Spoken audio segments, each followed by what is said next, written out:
आज रोतनी तो आज रोतनी तक कल हंसत रहनी अपना हाल पे। आज रोतनी तक कल हंसत रहनी अपना हाल पे। आपन कमीनी तो कमाईनी ना, आपन कमीनी तो कमाईनी ना। बाबूजी के कमीनी भी उड़ा देनी उनका सुघर सुघर गाल पे। प्यार राजा हो, प्यार राजा हो, प्यार रानी हो। प्यार राजा हो, प्यार रानी हो। प्यार तो इतिहास के कहानी हो। आज तक केहू प्यार के शुद्ध परिभाषा न देहलस। आज तक केहू प्यार के शुद्ध परिभाषा न देहलस। काहे कि प्यार तो गंगा जी के पानी। नशीली बहुत है, नशीली बहुत है सबाबे मोहब्बत। नशीली बहुत है सबाबे मोहब्बत। जो पी हमने दिल पर अभी तक असर। कहर नजर, कहर नजर आतिश बदन, कहर नजर आतिश बदन। अंगार है होठों के, कहर नजर आतिश बदन। अंगार है होठों के। फूक आए हम अपनी दुनिया, फूक आए हम अपनी दुनिया। एक आतिश की मोहब्बत पर। छठ के बरत के, छठ के बरत के जानत दुनिया सारी हो। छठ के बरत के जानत दुनिया सारी हो।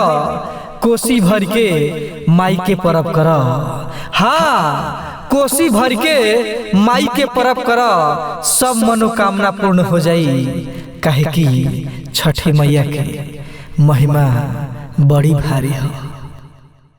कोसी भर के, कोसी भर के जे परब करेला, कोसी भर के जे परब करेला ओकरा घरे हरदम सुख समृद्धि फरेला।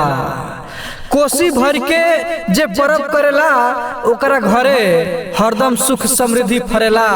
जे माई के चरण में खाली हाथ जोड़ लेवे, जे माई के चरण में खाली हाथ जोड़ लेवे ओकरो भी घरे हीरा झरेला। आदित्य बाबा के, आदित्य बाबा के महिमा से सब दुख दूर हो जाला। आदित्य बाबा के महिमा से सब दुख दूर हो जाला। बिना मंगले दुनिया के सब सुख मिल जाला। इनका महिमा के बखान हम कतना करी, इनका महिमा के बखान हम कतना करी। मुरझाइल बगिया भी इनका दया से हरियर हो जाला। पुआ ठेकुआ पाके लागल, पुआ ठेकुआ पाके लागल। छठी माई के गीत सुनाए लागल। पुआ ठेकुआ पाके लागल, छठी माई के गीत सुनाए लागल। सास पतोही ननद भौजाई घाट पे जाए लागल। नाचता केहू गावता, हाँ नाचता केहू गावता। हऊ छोटका के देख कान्ही पे उख लेके झुमु झुमु जाए लागल। आदित्य मल, आदित्य मल होके रथ पे सवार। आदित्य मल होके रथ पे सवार। सुख समृद्धि भर दिहे अपार। मन आपन आदित्य मल में लगावा, मन आपन आदित्य मल में लगावा। अपना रोशनी से रोशन कर दिहे तुहार घर संसार। सज गइल घाट, सज गइल घाट। चारों ओर दीप जगमगाए लागल। सज गइल घाट, चारों ओर दीप जगमगाए लागल। लोग अर्घ देवे खातिर जल में खड़ा बा।